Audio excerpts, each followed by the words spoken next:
জানে আমি অত ভালো না, তবে খারাপও না। যখন আমার প্রিয় মানুষটার সাথে আমার ঝামেলা হয় তখন আমি কারোর সাথেই কথা বলি না। যদিও আমার খুব একটা বন্ধু নেই, তবুও কয়েকজন আছে, না হাতে গোনা দুজন বন্ধু আছে, তাদের সাথে কথা বলি। হ্যাঁ, বলতাম, এখন আর হয় না কথা। কেন হয় না?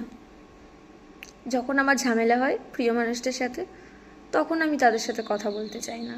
তারা বলে কেন, কিছু বলতেই পারি না, তাই হয়তো তাদের দিক থেকেও আমার সাথে কথা বলা কমে গেছে। এবার আমি বলি তোমাদেরকে কেন।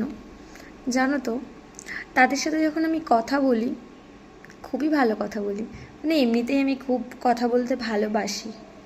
তাদের সাথে যখন আমি কথা বলি, ভালো সময় কথা বলি। খারাপ সময়টা বলতে কি, যখন আমার প্রিয় মানুষের সাথে ঝামেলা হয় তখন আমি কথা বলি না এই ভয়তে যে যদি কোনো তৃতীয় ব্যক্তি ঢুকে যায় সম্পর্কের মাঝে, সেই ভয়তে কথা বলি না।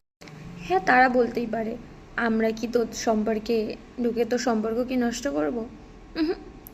তোরা নষ্ট করবি না, সম্পর্ক হয়তো আমার দিক থেকেই খারাপ হতে পারে। যখন প্রিয় মানুষটার সাথে ঝামেলা হয় তার সাথে তো কথা বলা হয়তো কিছুক্ষণ কিংবা কয়েকদিনের জন্য বন্ধ হতেই পারে, ওটা কোনো ফ্যাক্ট নয়।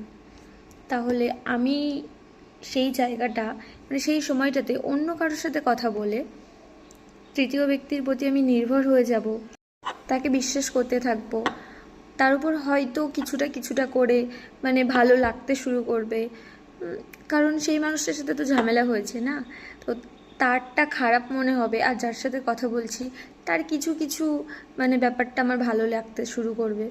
থাক, দরকার কি, নিজের সম্পর্ক নিজের কাছে ভালো থাক।